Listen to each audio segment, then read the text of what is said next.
protection. A very pertinent conversation that we have to be deliberate about, not just as women, but also men need to jump on that bandwagon so we can change the phenomenon and the statistics that are quite worrying in society. And so to break that down and to understand what steps we can take and what is being done so far to change that particular space is Miss Nancy Apio. She is the coordinator, gender coordinator at RHU, and RHU is Reproductive Health Uganda. Welcome to the show. Thank you. Rita.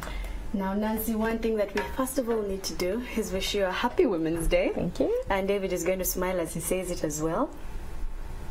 Happy Women's Day, David. David, go ahead and say it. So David is not much of a team player sometimes, but you're most welcome to Morning at NTV. And I think the biggest question we need to start with, we're moving on from you, David, we need to start with is, what is social protection? Yeah, so we need like interventions in place that are able to address people's income insecurity and social deprivation so that they can be able to live dignified lives. And so that's what social protection is all about. Okay. And in this case, we're saying that this system should be able to promote women and girls' sexual reproductive health rights. And so we need to have interventions in place, public or private, that are able to address women's sexual reproductive health rights. Right. Yeah. When we talk about that, how bad is the situation with regards to our Ugandan context? When you look at teen pregnancies, still being on the high. When you look at, we were having conversations, a few days ago about the abortion rates. Over 300 young women procuring unsafe abortions. So, what's the context like? What's the situation like in our context? And what strides has RHU pretty much made to change the space? Thanks. In regards to what you're talking about, it's very important for us to focus on that, especially because what you're saying is true. There's a rise in teenage pregnancy, abortion is there. But also, it's unfortunate that we are trying to keep a deaf ear towards abortion and early pregnancy, and that the fact that young people in our country are sexually active, and this needs to be addressed.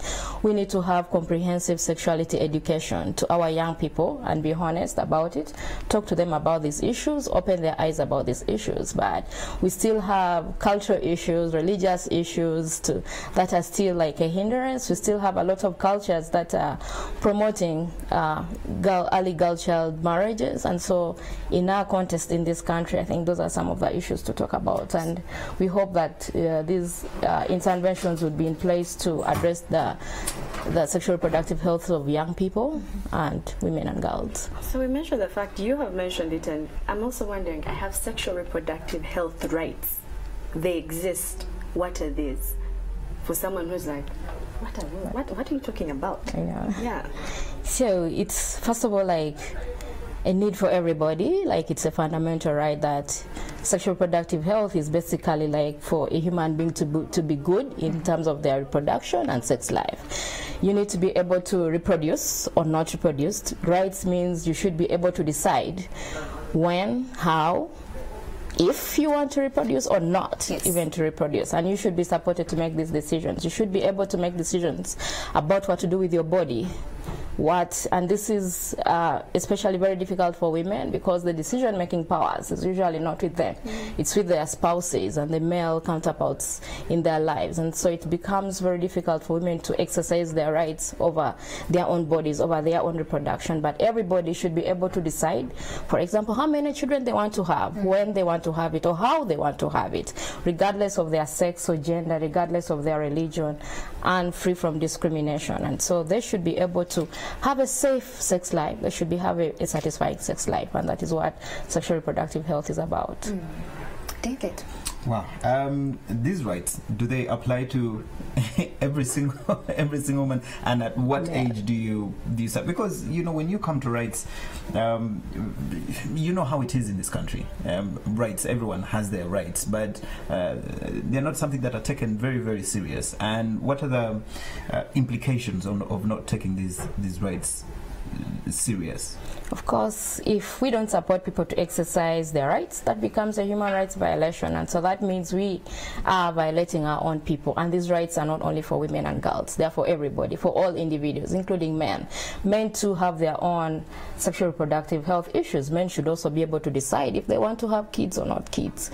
They also have reproductive or sex life issues that should also be addressed. So this is about humanity, it's about everybody. And so if we don't address this, it's basically that we are violating people's rights. You know, Ms. Opio, you actually mentioned something very important, that most of the times women don't have a say over even their sexual reproductive health, because a majority, or the huge chunk of decisions with that regard is made by their spouses, their husbands, their boyfriends, and it boils down to economic empowerment as well. Because if you as a woman do not have the money, you have to go to run to your boyfriend, to your husband, who ideally will have a say. So with regards to empowering women in that space, what is being done? I think it's also it's important to say in regard to what you're saying, that many women are employed in the informal sector, whereby there is no form of social security. Women are into the low businesses, into the low-paying jobs where there is really no money, limited access to, and this hinders their access to public health services or even sexual reproductive health services in general, because she doesn't have the income, like you said. She doesn't have the capability to be able to take care of herself. And also this is made worse because there is little investment in our public health facilities. We have few commodities, we have low staffing or even unqualified staff in our health facilities, and so a woman or a girl is placed in a situation whereby, because she doesn't have the resources, the financial resources, she is forced to go to the public health facility, which is not prepared to take care of her sexual reproductive health rights at the end of the day. The long queues, the lot of time, the distance is far, and on top of that she has the care work back at home that she's supposed to do, on top of the business that she's doing, the informal business. And so this is putting women in dilemma, and that is why it's very important, one, to make sure that to talk about universal health coverage for everybody in this country, including women and girls, so that people are able to have these services even in the public health facilities. And so it's not only tied to the formal sector, but even in the formal sector, if you look at it, most of our insurances and in companies that does not even cater for our sexual reproductive health. You have an insurance card that cannot give you access to a family planning service, and you can't just walk to the counter and get an HIV test or an STI test or something. Maternity. Sometimes even maternity. And so it's important to have comprehensive health insurances, and this is what companies should also consider, that every basic insurance should be able to take care of people's sexual reproductive health.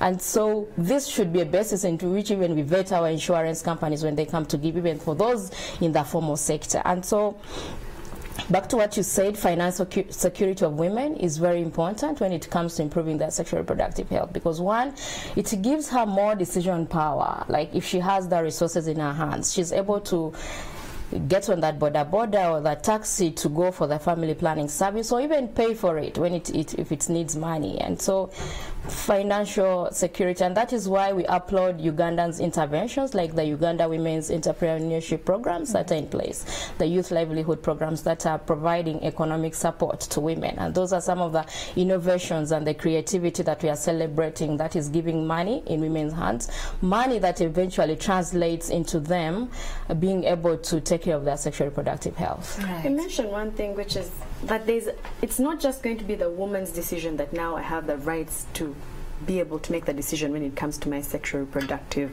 system.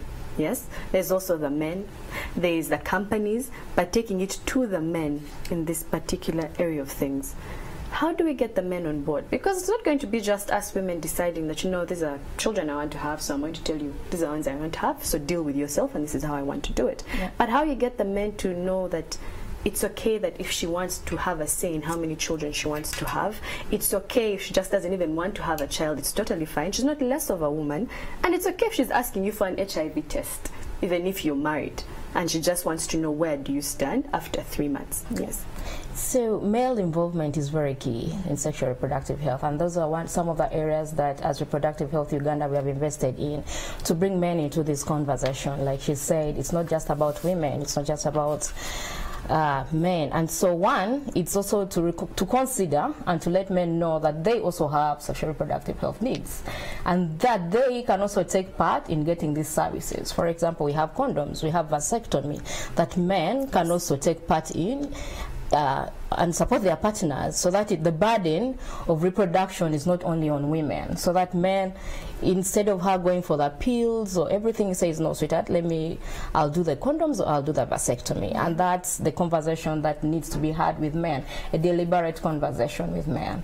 But also to encourage men to be on board as agents of change, and not only target women, but also bring men on board to talk to them, so that they are also part of the driving seat. Because first of all, the reality is men have been socialized in a way that they have the power, they have the decision-making power. And so if I'm having a meeting on sexual reproductive health, it would be good to have men on board and let them know. And I think from experience at reproductive health, what I'd say, what I've had is talking to men and letting them know what exactly family planning is about, what exactly sexual reproductive health is about, so that the myths and the conceptions in the communities, many men I've met are not supportive because they don't really know the value of what, because at the end of the day, he benefits as a member of the family. He has less burden to take care of if they have lesser children or children that they are able to take care of, and so that burden is taken away from him. But it is upon us to make men realize that one,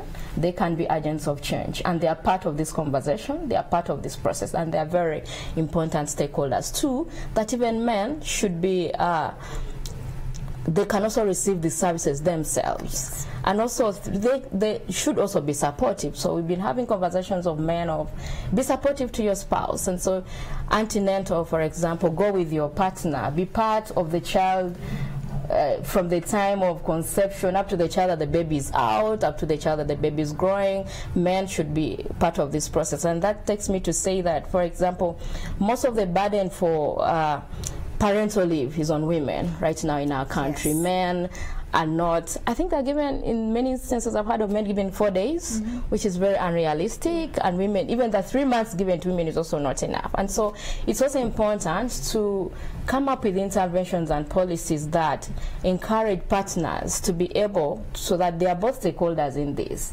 Together, they take care of this newborn child together, and they are supported so that we have parental leave for both spouses. They're able to take care of their children together, so that the burden is not only on women. She's hustling with job, she's hustling with school, with that baby. The man is given space. He's not even supported. Even if a man wanted right now to be home for 3 months in our country, he can't. He's given only 4 days. And so it's important to involve men in these processes too, and they're very important. Okay, as a man on the table, as we balance this out, do you? David is nodding his head. He's like, yes, I nod in agreement with you. And full support. We need 3 months as well. You know, Ms. Apio, and I think when you talk about sexual reproductive health and of course the prevalence of HIV and AIDS, it being higher on women as opposed to men, and of course when you talk of, you know, the age group of 15 to 24, you know, when we talk about 4.2% being girls, and you know 2.4%, pretty much close to half of it being men.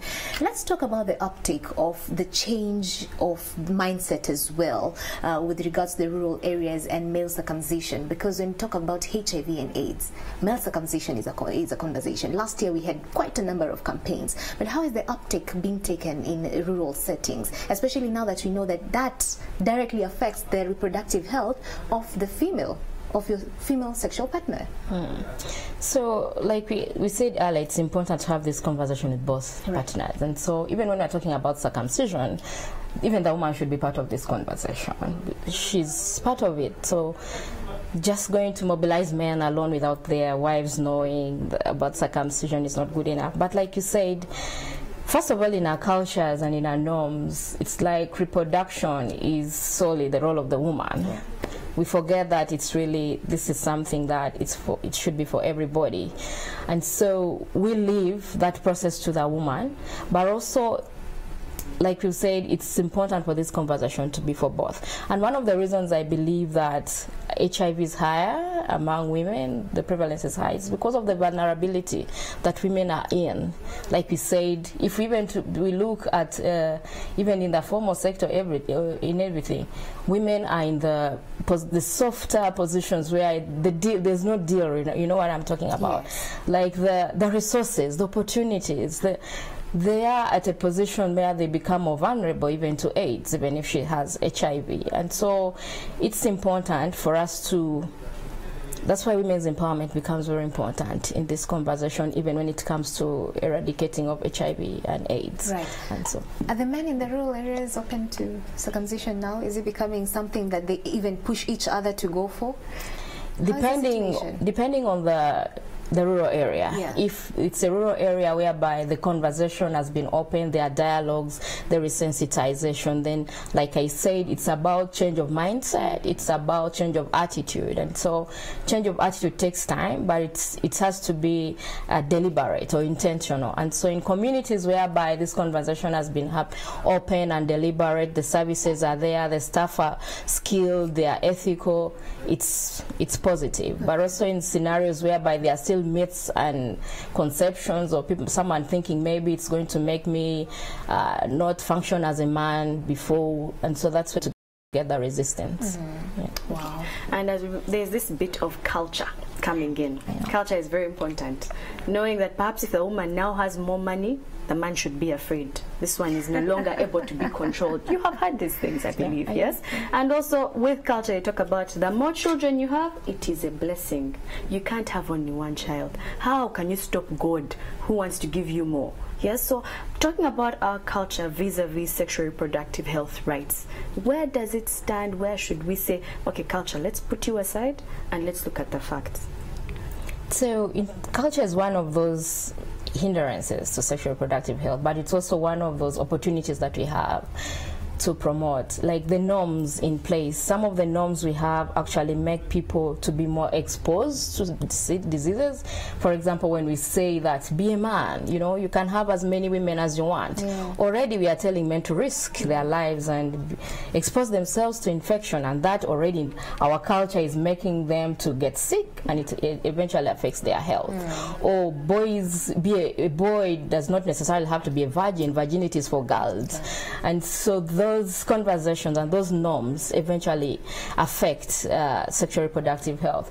But also in terms of decision, like the culture, how culture has put decision-making power into the hands of men, it definitely takes away a woman's right to make decision over her body. And so culture becomes a hindrance, but I think culture is also dynamic. It changes. And so what made sense to our ancestors may not make sense to us anymore today as we speak. And so that is why religious and cultural leaders are also important stakeholders in this conversation, and to talk to them. And one of my experience and our experience at reproductive health is, if you give people the right information, they are able to change. We've had conversations with cultural leaders, and at the beginning they're like, no, this is for God. This is how it's supposed to be. We can't change. We have this constant conversation, and 5 days later, I remember a gentleman who said, wow, he was a cultural leader. He's like, I never used to support issues of women's rights. I thought it's about women taking away our power, but now I've realized the economic value. I've realized how it can lead to sustainable development. I realized that it promotes development. And so as cultural leaders, I remember that was in Hoima, and they're like, we now can embrace gender equality, and we can embrace women's empowerment, but that is through giving people the right information. Yes. Yeah. So they need access to this information. Yeah. So where can they, because at the end of the day, the conversation that we have on Morning at NTV, I don't think covers each and every single thing. But what information would one need to have at their fingertips when it comes to sexual health, reproduction rights? I think one of the key things is to let people know that this is an inherent right, and this is fundamental, and it's a need for everybody in our community. And one of the important things is for people, one of the contributions I've done as Reproductive Health Uganda is to provide access to information and education and services to everybody in the communities, regardless of their gender or sex or religion, regardless, and the marginalized communities, the vulnerable communities deep in the communities there. And I think that's some of the things we could do to reach out to people and provide them with this information. But also one key thing is to provide integrated services, whereby somebody can walk into a health facility and get a wide range of everything that they need. You get your family planning, your counseling, GBV interventions, you get a malaria or typhoid, but we have integrated services at one spot. And so those could be some of the interventions to take care of. But I think most of all is to consider that we need interventions and policies in place and programs for all categories of women. Right. Disabled, like war-affected women, women in the informal sector, the formal sector, all categories of women, and give them this information and reach out to them. Right. You know, as we come to a close, you've mentioned something very important, and of course it also touches, as much as maybe you can have policies in place and, you know, all these structures in place, then it goes to the personnel who are going to dispense these services. So is that you know, an area of importance where we train the health, you know, sector services personnel pretty much on how to dispense this information, especially to them that are in the rural setting, that have maybe pretty much, you know, went through pretty much less education, the exposure is limited. Is there an importance to train them as well? It's very important to build capacity of health workers. One of the things I've been telling my colleagues who are health workers, it's good to know the medical issues, the clinical issues, but even the socio-economic factors that make people come to your facilities. And it's about time we had conversations that we need to address the social factors that make people come to our facilities, but also be able to equip our medical workers so that they are able to be effective and efficient in providing their services. But one of the key things when you talk of sexual reproductive health is to equip them with gender transformative approaches, so that even as they do their work, they help to change the norms and the culture. First of all, changing the staff themselves, but also the staff changing the people. And one of the things they could do is by there's this issue of spousal approval when I'm giving you family planning. The health worker does not need to really put a woman in a position whereby she cannot make a decision about her body or about her life, but promote human rights, promote gender, promote be ethical and professional, and provide timely services. And this comes in forms of trainings and capacity building, which is very important when it comes to these issues. Okay. Nancy Apio, the Gender Coordinator, Reproductive Health Uganda. Thank you very much for coming this morning. The conversation goes on our social media platforms, on Twitter, on Facebook. The hashtag is morning@NTV. Share your views, share your ideas, and a response to the discussion that we have been having this morning on Kickstarter. Of course, we're going to be heading into another interesting session, being that it's Women's Day, International Women's Day. Happy Women's Day. Now I can Women's Day. I know. My goodness, I was waiting. I had just to release the stress around you. You realized everyone was waiting for me to say it. Happy Women's Day, and happy Women's Day to men, religious leaders, cultural leaders, men and boys who are promoting women's rights, women's empowerment and gender equality. And especially now that you mentioned that we need those 3 months of leave, I am on your side. Morning at NTV continues. We'll get into another women's session right after this.